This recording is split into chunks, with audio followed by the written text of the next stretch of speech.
आज मैं आपको अपनी एक कज़न सिस्टर की रिलेशनशिप की कहानी बताने वाली हूँ, जिसको सुनने के बाद आप बहुत खुश हो जाओगे कि ऐसे भी लड़के होते हैं। जब मैंने उसकी कहानी सुनी ना, तो मुझे रियलाइज़ हुआ कि मेरी सिस्टर इस दुनिया की सबसे लकी लड़की है। एक पल के लिए तो मेरे अंदर जलन की भावना आ गई कि यार, इसको इतना अच्छा लड़का कैसे मिल गया?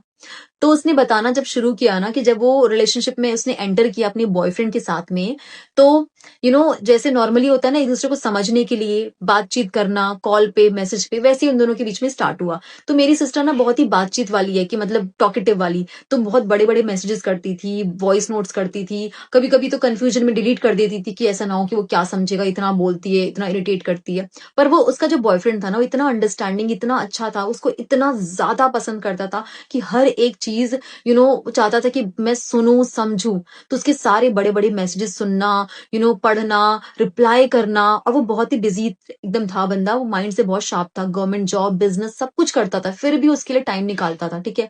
अब मेरी जो सिस्टर थी, उसने आस-पास हमेशा रिलेशनशिप में इश्यूज़ देखे कि उसके फ्रेंड्स के डिवोर्स हो रहे हैं, किसी लड़के ने डिच कर दिया, एक्स्ट्रा मैरिटल अफेयर्स चल रहे हैं, तो उसका माइंडसेट हो गया था कि लड़के विलन होते हैं, बेकार होते हैं, ठीक है? अब उसको इतना अच्छा लड़का मिल गया, तो वो उस चीज़ को समझ नहीं पा रही थी। उसको मतलब हज़म ही नहीं हो रही थी कि लड़के भी अच्छे होते हैं, ऐसा लड़का भी कोई होता है? तो बात-बात पे शक करना, जज करना, और एक दिन ऐसा हुआ कि डे बाय डे ना कन्फ्यूजन में वो इतना ज़्यादा उलझ गई कि उसने उसको एलिगेशंस लगाने शुरू कर दिए। कभी प्ले बॉय बोलना, गेम प्लेयर बोलना कि तुम मेरे साथ कर क्या रहे हो, टाइम पास कर रहे हो, और वो ना उसको इतना कंफर्टेबल कराने की कोशिश करता था कि हर चीज़ में हाँ जी, वो फिज़िकल होने के लिए भी बोलता नहीं था, जबकि आज के टाइम पे लोग फिज़िकल हो जाते हैं। वो कहता था, "आप मुझे समझो, जानो, फिर शादी के लिए हाँ बोलना, और मुझसे कभी मत मिलना। आपकी जब इच्छा हो तब मिलना, और जहाँ मिलना हो वैसे मिलना, जितना दूरी बनाना हो उतना दूरी बनाना।" तो वो समझ ही नहीं पाती थी कि ऐसा लड़का आज के टाइम पे कैसे हो सकता है यार?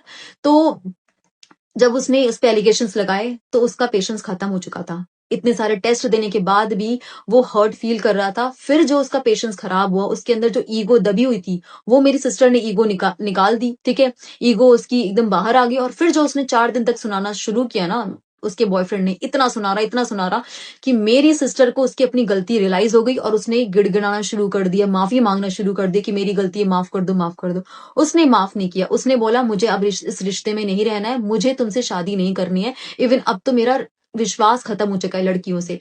फिर जब उसने बहुत मनाने की कोशिश किया, फिर दोबारा उन दोनों के बीच में दोनों तरफ से बहुत झगड़ा हुआ, बहुत लड़ाई हुई, मेरी सिस्टर ने भी बहुत सुनाया, और जब उसको रियलाइज़ हुआ उसके बॉयफ्रेंड को कि अब ये जा रही है, तब जाके दोनों ने म्यूचुअल अंडरस्टैंडिंग से बात करके इस रिश्ते को स्टार्ट करने का सोचा। तो दोनों के बीच में इंसल्ट, प्यार, रिस्पेक्ट, बेइज़्ज़ती, हर चीज़ उन्होंने देख लिया। ये तो ऐसे रिश्ते भी होते हैं।